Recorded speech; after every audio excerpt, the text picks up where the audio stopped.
fact, as is Santa. I just want the Right. kids watching to know that. Yes. But my point is, how do you just revise it, you know, in the middle of the legacy of the story and change Santa from white to black? Yeah. You ain't cool unless you pee your pants. Wow. All right. So you pulled this story up. Well, you foundified it. Yeah. Well, it came across my Twitter newsfeed, as it tends to go with a lot of things. Yeah. So there is he's a Democrat, by the way. So I'm sure that the QAnon folks love this story. So his name is, where did it go? Uh-oh. His last name is Hunt. Shoot. Dave Hunt. Yes, Dave Hunt. God damn it. I like how as soon as I click it, they're like, oh, hey, you want some ads while you're trying to read? Son, that's gangster as fuck. Is it though? Yes. I don't know. I'm not a fan. All right. So Dave Hunt is in the news because he was arrested during a sex trafficking sting. Ha ha ha ha. So what is fascinating about this story, and if you've been following our coverage of sex worker rights, you already know the fact that they called it a sex trafficking sting is already a red flag because it wasn't a sex trafficking sting. But what is interesting is that former Speaker of Oregon was one of 8 men nabbed in a sex trafficking sting by police last month, according to a local newspaper. According to the Portland Tribune, which cited a portion of the police report, 53-year-old David Hunt was arrested at a Ramada Inn in Southeast Portland on April 28th and cited on a charge of commercial sexual solicitation.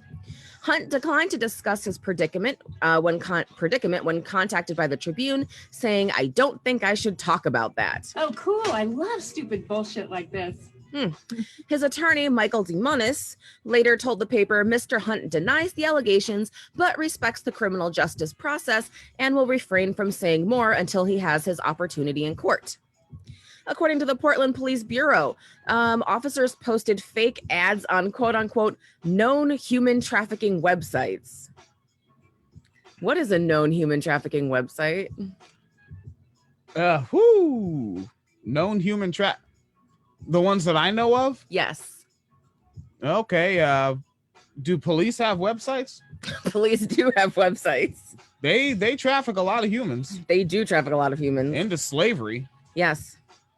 So yes, known human trafficking website. No, he did not post on police department websites. Actually, what is considered in this context a known trafficking website would be anywhere where sex workers advertise consensually, or even social media. So like if you happen to use your Twitter to promote, you know, some of your services, you're on a known human trafficking website. Twitter, Twitter. Known human trafficking website. Facebook, yes. Facebook, Instagram. Okay. Yeah. Anything with female presenting nipples. I mean, basically, because and that, you know, that really is, you know, we talk about it all the time, but that really is the problem with the way people assume this language works versus, you know, what's actually happening. When you hear known human trafficking website, most people are going to assume like, oh, some like creepy shit on the dark web where you have to like know somebody to find it. And then it's, you know, like child porn or something, you know what I mean? Like that's the assumption people have. But no, in cases like this, police are allowed to, law enforcement is allowed to be vague. So a known trafficking website can be fucking Craigslist. Like, you know, so we really do need to be conscious of that. So here's the thing. The 8 men who were cited for quote unquote arranging payment for sexual acts. On Monday, the community college where Hunt works announced he would be taking a leave of absence from the Board of Education. Under Oregon law, a commercial sexual solicitation is a Class A misdemeanor, punishable by up to 364 days in prison, a fine of $6,250, or both. Hunt served in the Oregon legislature between 2003 and 2013, following now U.S. Senator Jeff Merkley as both House Majority Leader in 2007 and Speaker in 2009. In an ironic twist, according to the Tribune, he co-sponsored a bill in 2007 that criminalized sex trafficking in Oregon and voted for legislation that created the crime of commercial sexual solicitation.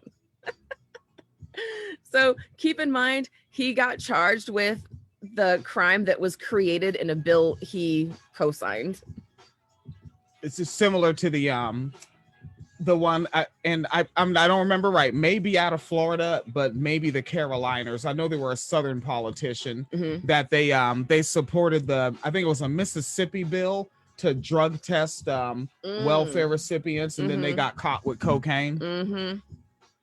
But what's extra fascinating about this whole thing to me, like, you know, what do we say, the story behind the story, right? You know, shit, not for a while. We haven't had one for a while, right? So I mean, you know, obviously on the face of it, a politician caught in a you know, in this situation, and there's all that. But keep in mind, the reason that the media is framing this as a sex trafficking sting is because of the Human Rights Report. And so there's a thing called the Trafficking Victims Protection Reauthorization Act. That was the bill that Hunt co-signed, but under that bill, it intentionally conflates sex work and sex trafficking, and says that you cannot consensually consent to sex work because it's illegal. So by default, anything that's done with this bill becomes framed as sex trafficking or labor trafficking or human trafficking, instead of what would normally be considered to be like a prostitution sting, right? Because like people like think of those as different things, right? When you hear like prostitution sting in the news, you're like, oh, it's, you know, police arrested a bunch of sex workers and police arrested a bunch of clients. When you hear sex trafficking sting, you're like, oh, there's like a bunch of people chained up in a brothel somewhere and cops had to come and, you know, free them, that sort of thing. But no, these are actually the same things. And so this bill that he was supporting, because sex work is illegal and you have to conflate sex work and sex trafficking, that's why the headlines say it was a sex trafficking sting when it was actually just a regular bust. Nobody who was there was like looking for somebody who was in a trafficked situation. They weren't looking for minors. You know, they were not looking for people who were not consensually doing sex work. They went in with the expectation of paying a sex worker for consensual services. So the fact that he signed onto this bill that like reframed the language, and now he's caught up in it, not just from like, ooh, bad politician seeing a sex worker, but specifically that he pushed for this language to conflate sex work and sex trafficking. And now when he went to see a consensual sex worker for a consensual encounter, he's now labeled as being complicit in sex trafficking. So I'm amused by that. The irony. The irony. Folks, winecellarmedia.fothermuckin.com, patreon.com/winecellarmedia fund is where you can go. The conversation radio tier is not yet fully live radio. I think that's some shit where I might have to leave the fucking factory to really do that.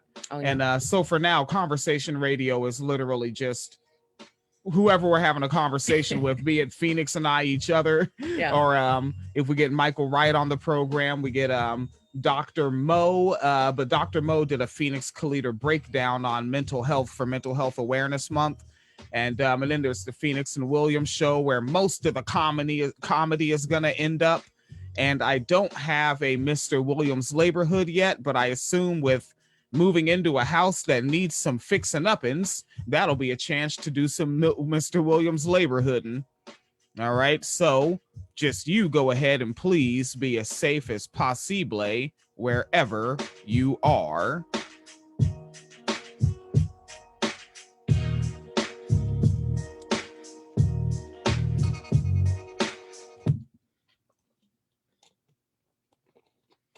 Oh, that video is going to stop awkwardly. Why?